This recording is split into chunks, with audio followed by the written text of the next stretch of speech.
back home, we're having a conversation about IEBC. How prepared are they to oversee the next general election? The Secretariat has raised key issues. One, saying the commissioners are not in place. They were supposed to be in place by today. Today was the deadline. That has not happened. I've just had a conversation with government spokesperson Eric Kiraithe, who says he's optimistic that probably a deal will be reached today.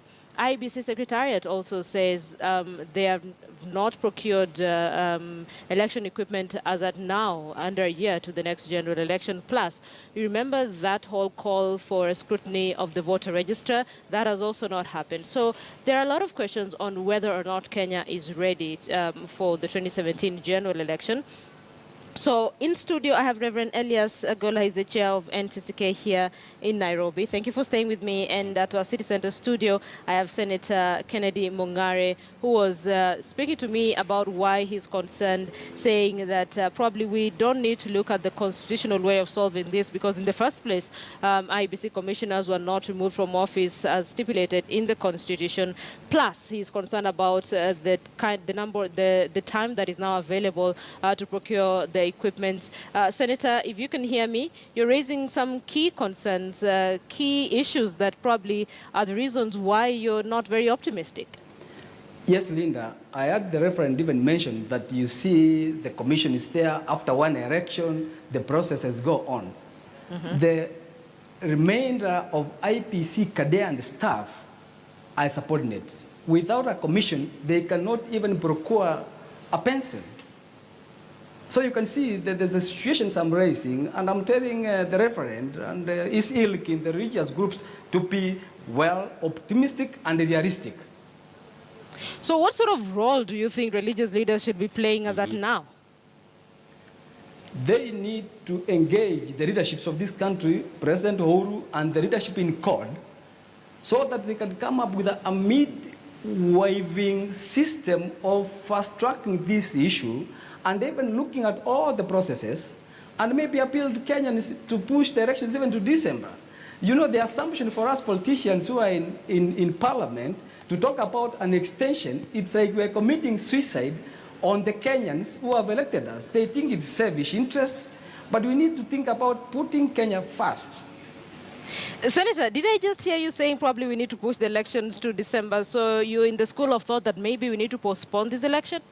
That's exactly what I'm saying, and I've just put a rider on the same that most voters will think that Senator Mungare wants to perpetuate his tenure in Parliament. We need to be realistic and look at Kenya first.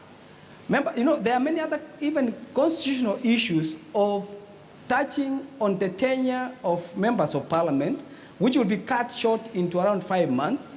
The tenure of members of the County Assembly, which is going to be cut short to almost 8 months. And this August date, Linda, how was it procured? Samba Gitonga needs to come and tell Kenyans in the committee of experts how they put this in the Constitution. Secondly, there's a conflict. I'm an untrained lawyer. There's a conflict in the Constitution. Two conflicts. One, the Constitution talks about having the election in a subsequent year. Yeah. The 1st August or the 1st August of the subsequent year, which will cut short timelines. The Court of Appeal has given a ruling that the elections must be given in that August date. But the Constitution has not catered about when you cut a constitutionally elected body to some months behind. And Linda, you mentioned about the AG. The AG is the legal advisor of this country. He went to the Joint Committee of Parliament and he gave his legal opinion. Where research thought legal opinion? Nobody did that. Okay, so I know you said you're not a lawyer, but trust me, you're arguing like one. Okay, Reverend. I said I'm a lawyer. Oh, you said you're a lawyer. I'm an advocate of the All right, hold on. Let me bring in the Reverend. Reverend, what do you think? Yeah, I think he has an argument, but his argument also has to be realistic to the extent that he should understand that the religious leaders have always given Kenyans hope, and that is the hope we are still giving. That if you work together, be it from whichever class, political or religious or all the actors together, then we can come to a conclusion on which date is better for us. But before we create a scenario that it is impossible, let us work with what we have. And that's basically what the religious leaders are saying. And as you say, let us work with what we have. Yeah. Probably that is the concern, because reality on the ground, Yes. Reverend, is that probably IEBC may not be ready in time. And reality on the ground, as the senator says, is maybe this is the time that religious leaders need to actually just have a conversation with the political leaders and say, people, we're not doing very well, and have a conversation with the entire country as a whole. There needs to get to a point where religious leaders say, enough, we are taking it from here, in the interest of the country. And Linda, we can do that, and we can really do that graciously. We have the opportunity now to advise Kenyans and to help Kenyans get into place the next IEBC, if this one will go. Okay?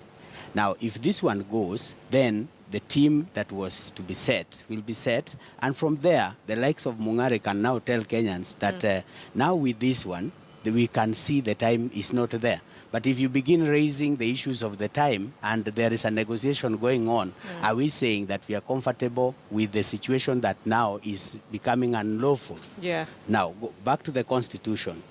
Are we negotiating the Constitution now? And if we go back and begin saying, how did this one get into the Constitution? There are so many things that many Kenyans did not agree with, but the fact that the Constitution passed, every Kenyan is having that document as their document. Okay. And therefore, the likes of Mungare should tell Kenyans that the issues that is raising of these terms are being to be cut short by 5 months, a couple of months, or 8 months, and this one. Those issues are issues. And Okay. they know it, and we also know it. But they should be willing and ready to give Kenyans time to at least handle issues once at a time. Which Kenyans? Senator, 10 seconds, last words. I need to wrap this up.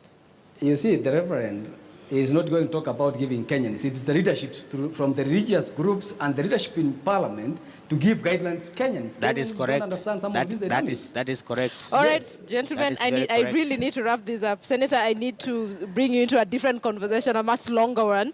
Then maybe we can talk about this. Reverend Elias Gola, Chair of NCCK here in Nairobi, sir, thank you for your time this morning.